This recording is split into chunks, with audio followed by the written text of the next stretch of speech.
दीपक देता है रोशनी फैलाने की प्रेरणा, फलदायी वृक्ष देता है देने की प्रेरणा, मधुबन देता है महकते रहने की प्रेरणा, महान व्यक्ति देते हैं जीवन जीने की प्रेरणा। आओ प्रेरणा से दें हम सभी को प्रेरणा।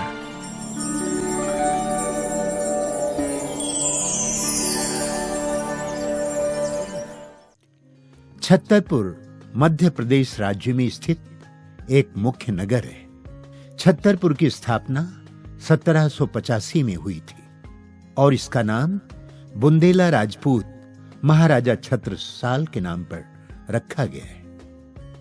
विश्व प्रसिद्ध खजुराहो के मंदिर इसी जिले में स्थित है। छतरपुर की ब्रह्मा कुमारी आश्रम की मुख्य संचालिका राजयोगिनी ब्रह्मा कुमारी शैलजा दीदी जी हैं। दीदी जी का जन्म 1959 में इटारसी मध्य प्रदेश में हुआ। बचपन से आप खेल और पढ़ाई में विशेष रुचि रखती थी। आप गंभीरता, मधुरता, सरलता, दिव्यता आदि गुणों से भरपूर ममतामयी है। सत्य की खोज में आपको 1974 में ईश्वरीय ज्ञान की प्राप्ति हुई। 1975 में आपको अव्यक्त बाप दादा से मुख्यालय माउंट आबू में प्रभु मिलन मनाने का सौभाग्य प्राप्त हुआ। परमात्मा से विशेष शक्ति प्राप्त कर लौकिक पढ़ाई बीएससी पूरा करके आपने अपना जीवन ईश्वरीय सेवा में समर्पित कर दिया।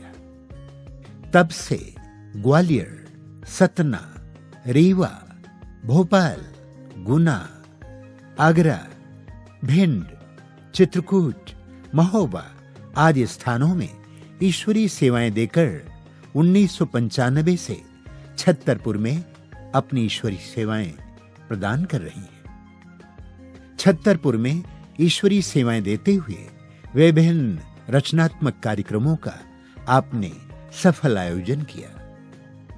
दीदी जी के नेतृत्व में 3 सेवा केंद्र, 8 उप सेवा केंद्र, 71 बीके पाठशालाओं में कुल 3000 से अधिक ब्रह्मावत्स ईश्वरीय पालना प्राप्त कर रहे हैं।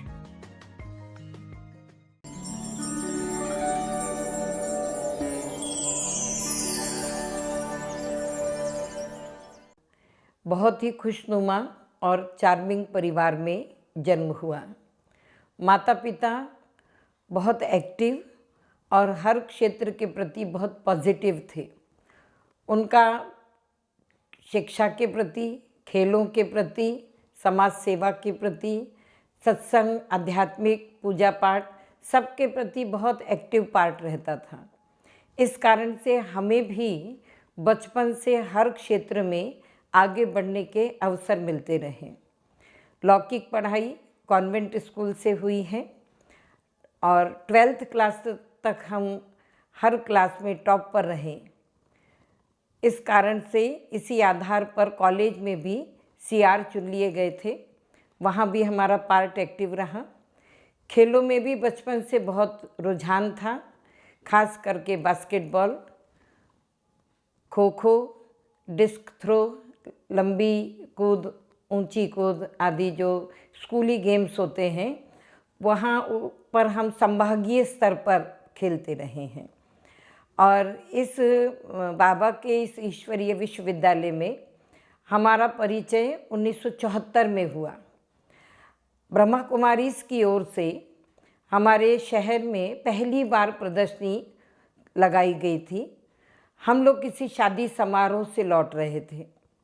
रेलवे स्टेशन पर ही हमें जानकारी मिल गई कि बहुत अच्छी प्रदर्शनी लगी है और आज उसका आखिरी दिन है। हम लोग जैसे तैसे सामान घर पर रखकर प्रदर्शनी में पहुँचे, परंतु रात होने के कारण वहाँ सारे चित्र समेटे जा रहे थे। आखिरी चित्र ही हमको समझने को मिल पाया। पर वहाँ एक भाई ने हमको संदेश दिया कि अभी इसके तुरंत बाद प्रवचन होंगे, आप चाहे तो उनका लाभ ले सकते हैं। हम लोग बहुत खुश हुए कि चलिए हमें कुछ तो लाभ मिलेगा। वहाँ प्रवचनों में बहुत रुचि आई। हम तो बहुत छोटे थे तो हमें ज़्यादा उतना स्पष्ट नहीं हुआ, लेकिन माता पिता को बहुत अच्छे से समझ में आया। और जब दीदी ने कहा कि कल सुबह 5 बजे से योग शिविर का शुभारंभ होगा, जो भी आना चाहते हैं वो अपना फॉर्म भर ले, तो माता पिता वो पहले व्यक्ति रहे जिन्होंने फॉर्म भरा और सुबह 5 बजे से शिविर में गए। उस दिन का दिन और आज का दिन वे तभी से बाबा के नियमित विद्यार्थी रहे। चूँकि शहर में गीता पाठशाला थी, बहनें रहती नहीं थी। कुछ दिन 15 दिन के बाद जब बहनें चली गईं तो पीछे से क्लास की जिम्मेवारी लौकिक माता जी को सौंप कर गई। इस कारण से उनका घर पर भी मुरली का पढ़ना, लिटरेचर पढ़ना, ज्ञानी भाई बहनों का आना, ज्ञान चर्चा करना, ये चलता रहता था। हम अपनी लौकिक पढ़ाई में और खेलों में, कंपटीशन आदि में बिजी होने के कारण 1 साल तक तो कभी कभी जाते रहे। कार्यक्रमों में बहनें बुला लेती थी तो हम जाते थे। लेकिन 12th क्लास के एग्ज़ाम के बाद 75 में जब हम पढ़ाई से फ्री हुए तो लौकिक पिताजी ने हमें एक किताब ला कर दी। चूँकि पढ़ने का बहुत शौक़ था, रात में 8 बजे किताब हाथ में आई और हमने तुरंत पढ़ना शुरू किया। वो किताब थी जीवन को पलटाने वाली अद्भुत जीवन कहानी। उस किताब को हमने पढ़ना शुरू किया। सारी रात हम उस किताब को पढ़ते रहे। उसमें जो बाबा के यज्ञ की स्थापना के अनुभव, दीदी दादियों के त्याग तपस्या के, सहनशीलता की पराकाष्ठा के अनुभव हमने पढ़े, तो रात भर जैसे आँखों से आंसू बहते रहे और ऐसा लगा कि हम जिसकी तलाश में थे वो भगवान हमें मिल गया। ये वही घर है, ये वही परिवार है, ये वही मंजिल है जहाँ मुझे पहुँचना था। और बस उसी रात जैसे हमने अपने जीवन का लक्ष्य निश्चित कर लिया कि हमें आगे बढ़ना है तो इस मार्ग में ही आगे बढ़ना है। और सुबह से ही हम क्लास में तैयार होकर के पहुँचे। चूँकि वहाँ पाठशाला चलती थी, कोई टीचर बहन नहीं थी। जब हम पहुँचे तो भाई बहनों ने कहा कि आज हमारे केंद्र में पहली कन्या आई है और ये कन्या ही मुरली सुनाएगी। उन्होंने हमें पहले दिन ही गद्दी पर बिठा दिया। ज़्यादा ज्ञान तो था नहीं, 7 दिन का कोर्स भी नहीं हुआ था, थोड़ा थोड़ा घर में सुनते थे, पर हमने बाबा की मुरली पढ़ी और हमें भी बहुत अच्छा लगा और भाई बहन भी संतुष्ट हुए। उस दिन से ही सेवा का पाठ जैसे हमारा प्रारंभ हो गया। इस तरीके से बाबा की पढ़ाई में हमारा आना हुआ। धीरे धीरे हमारी लगन इतनी बढ़ गई कि दोनों टाइम पाठशाला में क्लास कराना, कोर्स कराना, सफाई करना, भोग आदि बनाना, बहनें जब भी आती थी तो रात्रि में उनके पास रुकना, ये सारी जिम्मेवारी हमने जैसे अपने ऊपर ले ली। लौकिक में माताजी का स्वास्थ्य उतना ठीक नहीं रहता था तो घर पर भी बहुत जिम्मेवारी निभानी होती थी, सेंटर की भी जिम्मेवारी और साथ में लौकिक पढ़ाई कॉलेज की थी वह भी। तो 18-19 घंटे का जैसे हमारी दिनचर्या बन गई थी। लौकिक पढ़ाई से रुचि तो कम होने लगा जीवन का लक्ष्य निश्चित हो गया तो अभी ये पढ़ाई क्या पढ़ना, पर जब तक पढ़ना है तब तक टॉप पर ही रहना है, नहीं तो बाबा की डिससर्विस हो जाएगी। इस लक्ष्य से हम पढ़ते रहें। तो पढ़ाई और बाबा की पढ़ाई दोनों साथ साथ चलती रही। एक और शौक़ था, शुरू से संकल्प था कि हमें तन मन धन सब रूपों में बाबा के यज्ञ की सेवा करनी है। 75 में हम पहली बार मधुबन गए। उस समय बहुत थोड़े भाई बहन जाया करते थे। भोपाल जोन से भी हम कुल 5 भाई बहनें गए थे, जिसमें कन्या मैं अकेली थी। हिस्ट्री हॉल में हम पहली बार अव्यक्त बाबा से मिले। बाबा के मिलन का अनुभव तो अपने आप में बहुत ही अलौकिक था। लग रहा था जैसे हम भगवान से अपने पिता से, मतलब ऐसा लग रहा था जैसे हमारी जन्म जन्मांतर की आश पूरी हुई। प्यार के आंसू बह रहे थे, अंदर में बहुत अधिक रोमांचित हो रहे थे और ऐसा लग रहा था कि बाबा मिला, सब कुछ मिल गया। हम मधुबन में जब बाबा से मिले, पर्सनल मुलाकात में भी बाबा ने हमें वरदान दिया, एक्टिव हो, होशियार हो, उस पढ़ाई की तरह इस पढ़ाई में भी स्कॉलरशिप लेती रहोगी। हिम्मत से कदम आगे बढ़ाया है, बाबा आपके साथ हैं और सदा साथ रहेगा। तो बाबा के इस वरदान का हम सारा जीवन अनुभव करते आए हैं।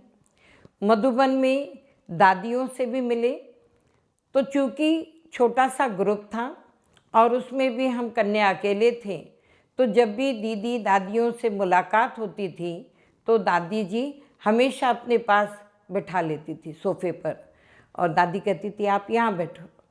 दादी अपने पर्सनल भी परिचय पूछा और दादी ने कहा जैसे वहाँ नंबर लेती रही हो ऐसे बाबा की इस पढ़ाई में और सेवा में भी नंबर 1 जाना है, ये संकल्प दिया। चूँकि हमारे अंदर सेवा की भावना थी, शुरू से जिम्मेवारी लेने का शौक़ था, उस जिम्मेवारी के संस्कार के कारण दीदी दादियों के बहुत बार समीप जाने का मौका मिलता रहा, उनके नज़दीक आए, उनकी पालना ली, उनसे बहुत कुछ सीखने को मिला। तो दीदी दादियों से हमने बहुत प्रेरणा लेकर, हिम्मत लेकर के आगे बढ़ने का अनुभव किया है। मधुबन में जब पहली बार गए थे और हम बस से उतर करके पांडव भवन के आंगन में कदम रखा, तभी ऐसा अनुभव हुआ एकदम जैसे कोई पवित्रता का, अनोखे प्यार का, अपनेपन का जैसे एक झोंका आया हो। लगा जैसे हम वास्तव में अपने घर में आ गए हैं, अपने परिवार के अंदर आ गए हैं और ऐसा लगा ही नहीं कि हम यहाँ पर पहली बार आए हैं। दादियों से भी मिलकर के ऐसा नहीं लगा कि हम दादियों से पहली मुलाकात कर रहे हैं। बहुत ही अपनेपन का अनुभव हुआ और इसी अनुभव ने हमें यज्ञ के नज़दीक आने में बहुत मदद की। हमें बिल्कुल समय नहीं लगा यज्ञ में आगे बढ़ने में। महेंद्र भाई साहब जो भोपाल जोन के निदेशक रहे, एक बार हमने उनसे पूछा था कि हम ज्ञान में इतना लेट आए हैं, हम आगे कैसे बढ़ सकते हैं। तो उन्होंने कहा था तुम्हें और सबसे तीव्र पुरुषार्थ करना होगा, किसी को भी नहीं देखना है और अपना पुरुषार्थ करते हुए आगे बढ़ना है। नई नई जिम्मेवारियां लेते चलो, विशेषताओं का, शक्तियों का विकास अपने आप हो जाएगा। और इसी उनके भावनाओं को समझते हुए हमने कभी भी कोई जिम्मेवारी के लिए ना नहीं किया और महसूस किया कि जिम्मेवारियों ने हमारे अंदर बहुत शक्तियों का विकास किया, बहुत कुछ हमें अनुभवी बना दिया। हम कम समय के अंदर में यज्ञ में, सेवा के कार्य में बहुत आगे सहज रीति से बढ़ सके।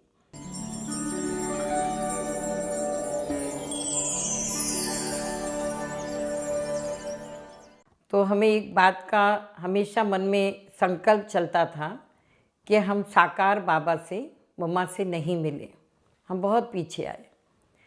तो अंदर में एक दुख सा रहता था, रोना सा आता था कि क्या हमारा कल्प कल्प यही पार्ट रहेगा।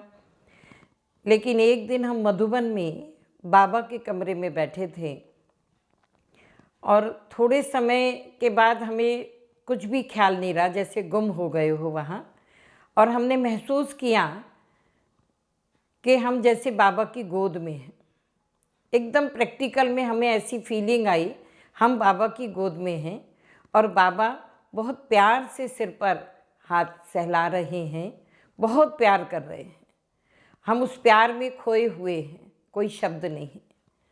थोड़ी समय के बाद जब हम कॉन्शियस में आए तो हमें इतनी खुशी हुई, इतना ज़्यादा बाबा पर प्यार आया कि बाबा ने हमारा ये उल्हाना भी ख़त्म कर दिया कि हम बाबा से साकार में मुलाकात नहीं कर पाए। टीचर बनने की प्रेरणा अगर पूछी जाए तो ये तो पहले दिन ही हमारा निश्चय हो गया था कि हमें अपने जीवन के लिए यही लक्ष्य चुनना है। बचपन से ये तो रहता था कि कुछ सोशल फील्ड में आगे बढ़ना है, शादी या और लौकिक संसार के प्रति कभी कोई आकर्षण नहीं रहा, लेकिन किस दिशा में आगे बढ़ना है ये स्पष्ट नहीं था। बाबा का ज्ञान मिलने से, परिवार के नज़दीक आने से पहले ही दिन से निश्चित हो गया कि हमें अपने जीवन को ईश्वरीय सेवाओं में ही लगाना है और हम बाबा की ईश्वरीय सेवाओं के लिए समर्पित हुए। हालांकि परिवार, लौकिक परिवार में माता पिता के अलावा कोई भी ज्ञान में नहीं था। इस कारण से लौकिक दादाजी, ताऊ जी, जो भी बड़े संबंधी होते हैं, उनका काफ़ी विरोध रहा, काफ़ी संघर्ष करना पड़ा। माताजी पिताजी ने हमें एक छुट्टी दे दी थी कि आप खुद फेस करेंगे, आप खुद बात करेंगे, अगर आप कर लेंगे तो हमारी तरफ से छुट्टी है। तो इस तरीके से हम खुद फेस किया। दादाजी, ताऊ जी, जो भी घर में बड़े थे, काफ़ी बड़ी मीटिंग्स उन्होंने बुलाई, परिवार के लोगों को इकट्ठा किया, लेकिन हमारी लगन, हमारी दृढ़ता के आगे उन्हें झुकना ही पड़ा। और इस तरीके से हम अपने लौकिक परिवार से, अपने शहर से पहली कन्या बाबा की ईश्वरीय सेवाओं के लिए समर्पित हुई। हम लौकिक में 4 बहनें और 1 भाई हैं। चारों बहनें इसी रीति से एक एक करके बाबा के यज्ञ में समर्पित हुई और आज इटारसी शहर से लगभग 30-32 कन्याएं समर्पित हैं। तो अनेकों के प्रेरणा का सहज साधन बन गया। बाबा की सेवाओं में हमने कदम कदम पर बहुत मदद का अनुभव किया है, क्योंकि जैसे बताया कि शुरू से ही जिम्मेवारी लेने का शौक़ था, तो नई नई जिम्मेवारियां लेके आगे बढ़ते थे, तो बहुत सारी बातें भी आती थी, पर हर बात में हमने बाबा की टचिंग्स का, बाबा की प्रेरणाओं का, बाबा की मदद का हमने अनुभव किया। सेवा के क्षेत्र में कई बार ऐसी भी परिस्थितियाँ आई, ऐसी भी समस्या आई, एक बार नहीं कई बार, कि ऐसे महसूस हुआ जैसे हम बिल्कुल ज़ीरो पर पहुंच गए हों, औरों की नज़र में भी हम जैसे बहुत नीचे आ गए हों। लेकिन हिम्मत कभी नहीं हारी। बाबा की मदद ने, बाबा के साथ ने उस जीरो स्थिति से उठा करके फिर हीरो की स्थिति तक पहुंचा दिया, हमें विजयी बना दिया। हमने प्रैक्टिकल अपने जीवन में तूफ़ानों को तोहफ़ा बनते हुए देखा है, चुनौतियों को अवसर के रूप में देखा है, जिन तूफ़ानों ने हमें आगे बढ़ने का मौका दिया। इस रीति से हम हर क्षेत्र में अनुभव करते हैं कि बाबा की टचिंग्स, बाबा की प्रेरणाएं बहुत मिलती रही हैं। जीवन में सेवा के प्रति हमेशा यही लक्ष्य रहा है कि हर क्षेत्र में हम सेवा करें। जिस भी सेवा के स्थान के निमित्त बने हुए हैं, वहाँ की हर एक आत्मा को बाबा के घर से जोड़े। वर्गीकरण की सेवाएं जो हमारे सामने आईं, तब से हमारा ये लक्ष्य रहा कि कोई भी विंग्स की सेवा ऐसी ना रह जाए जिसमें हम एक्टिवली कुछ कर न सके। तो हर क्षेत्र में हर विंग की सेवाओं का लक्ष्य रख करके ही चलते रहते हैं। शुरू से एक संकल्प रखा कि बाबा ने जिनको निमित्त बनाया है, जिनको भी गद्दी पर बिठाया है, मुझे उनके प्रति वफादार, ईमानदार रहना है, उनके साथ जुड़ कर के कार्य करना है। निमित्त चाहे जो भी आत्मा हो, मुझे उसके साथ मिल कर के चलना है। मन में रिस्पेक्ट रहे, रिगार्ड रहे और पूरी वफादारी से जो भी जिम्मेवारी मिले उसे पूरा करना है। जीवन के अंदर में एक संकल्प ये भी रहा कि जीवन में गंभीरता को ऐसा धारण करना है जो अपने मुख से यहाँ का समाचार वहाँ ना पहुँचने पाए। और जिन भी आत्माओं के निमित्त बनते हैं, तो मन में यही संकल्प रहता है कि उन्हें भी हम इतना सक्षम बनाएं, इतना योग्य बनाएं, डिपेंड ना करके रखें, इतना योग्य बनाएं कि वो स्वयं अपने पैरों पर खड़ा होकर के बाबा की सेवाओं को गति दे सके। अंत के समय ये मन बुद्धि किसी की तरफ आकर्षित ना हो, विशेष संकल्प तो ये रहता है। और इसीलिए जो भी जिस भी स्थान के निमित्त बने, जिन भी आत्माओं के निमित्त बने, धीरे धीरे उन्हें सक्षम बनाकर, योग्य बनाकर हम अपने आप को फ्री करते जाएं। निर्बंधन, जैसे परिवार वाली आत्माएं अपने आप को फ्री करते हैं, इसी तरीके से सेवाओं से भी हम अपने आप को फ्री करते हुए अपनी सूक्ष्म अव्यक्त स्थिति, बाबा समान स्थिति बनाने का मुख्य संकल्प रहता है। वर्तमान समय जो बहुत नाजुक चल रहा है, बाबा के हमें इशारे मिलते हैं। हमें अब दादियों के भोग के संदेश में भी हमें इशारे मिलते हैं कि समय कितना नाजुक चल रहा है। इसलिए सभी के लिए यही संदेश है, यही शुभ भावना है कि सभी बहुत सिंसियरली अपनी पढ़ाई को और पुरुषार्थ को करें। अलबेलेपन में हो जाएगा, इस संकल्प से हम कमज़ोर ना पड़ें। ऐसा ना हो कि समय निकल जाए और हम अपना वर्षा बाबा से प्राप्त ना कर सके। वर्तमान समय जो पॉलिसीज़ गवर्नमेंट की चेंज हो रही हैं, जो चारों तरफ का माहौल बन रहा है, जैसी शारीरिक बीमारियां लोगों को घेर रही हैं, तो डॉक्टर्स के कहने पर, गवर्नमेंट के रूल्स रेगुलेशंस के आधार पर हम नियमों में बंधे, हम कायदे पर चले, उससे हमारा कोई लाभ नहीं। इससे पहले हम बाबा की श्रीमत को मान करके बाबा के इशारे को फॉलो करें तो बाबा से निश्चित ही पदम गुना भाग्य प्राप्त कर सकेंगे। अपने सूक्ष्म पुरुषार्थ पर हमारा अटेंशन रहना चाहिए। वर्तमान समय ब्राह्मण जीवन में भी बहुत प्रकार की स्थूल कंपटीशन आ गई है। सेवाओं की कंपटीशन, एरिया की कंपटीशन, है ना, स्टूडेंट्स की संख्या, वीआईपीज़ कॉन्टैक्ट, कितनी कॉन्फ्रेंस प्रोग्राम, ये तो ठीक है, संदेश देने का हमारा जीवन का लक्ष्य है, ये ठीक है। लेकिन इसके चलते हमारा अपने सूक्ष्म पुरुषार्थ पर भी अटेंशन होना चाहिए, क्योंकि अंत में बाबा ने कहा है कि अंत में रिज़ल्ट इस आधार पर नहीं मिलेगी कि हमने कितना एरिया कवर किया, कितनी बहनें तैयार की या कितने स्टूडेंट्स तैयार किए, कितने केंद्र खुले। अंत में हमारी मन की स्थिति कैसी रही। तो ब्राह्मण जीवन के अंदर हमें इस बात का अटेंशन रखना चाहिए कि किसी भी प्रकार से सूक्ष्म कोई भी कारण ना बने, ना कोई लगाव झुकाव का, कोई आकर्षण का, ना कोई ऐसे किसी के प्रति कहें कि दुराव का, मनमुटाव का, ईर्ष्या का, कोई सूक्ष्म भी बात ना बने जो हमारे मन बुद्धि को बिजी कर दे। और बाबा अंत समय हम बाबा की याद से, बाबा के साथ से हम वंचित रह जाएं।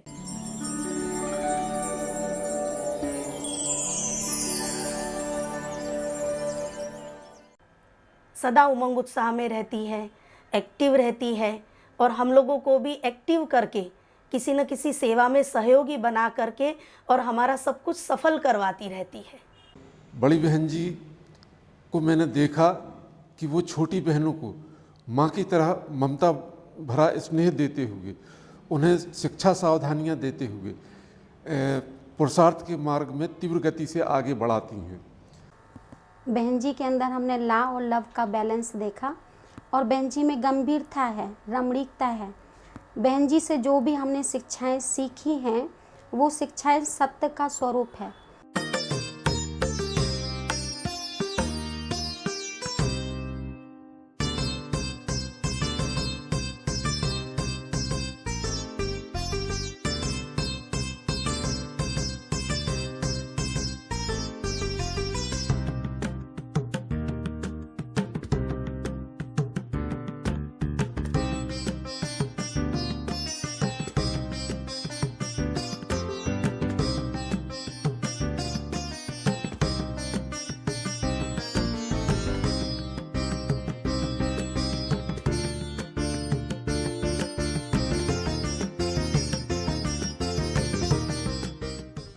अपनी तीक्ष्ण बुद्धि के आधार पर दीदी किसी भी कार्य को जब क्रियान्वित करती हैं तो वह पूरा एजेंडा बनाती हैं और साथ ही साथ फाइनल फाइल तैयार करके और फिर उस कार्य को संपूर्ण करती हैं।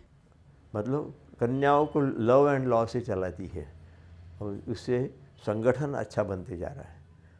बड़ी बहन जी की विशेषताएं हमने देखा, जो अचल अड़ोल रहती हैं, कैसी भी परिस्थिति हो सदा हर्षित मुक्त रहती हैं, हंसती रहती हैं और कैसी भी समस्याएं उन समस्याओं को इस तरह से उड़ा देती हैं जैसे कुछ हुआ ही नहीं है, खेल हो उनके लिए। तो ये सारी विशेषताएं उनको देख के बहुत कुछ सीखने को मिला, बहुत सारी प्रेरणा मिली। अपने घर में भी और शांति से रहना, स्वभाव भी मेरा शांत हुआ। पहले बहुत उग्र था मेरा स्वभाव, धीरे धीरे वो शालीनता और नम्रता आ गई हमारे ये में भी, और कैसे आई ये भी नहीं पता चला। तो इनके सारी बहनों के संपर्क में आने से ये बदलाव आया है।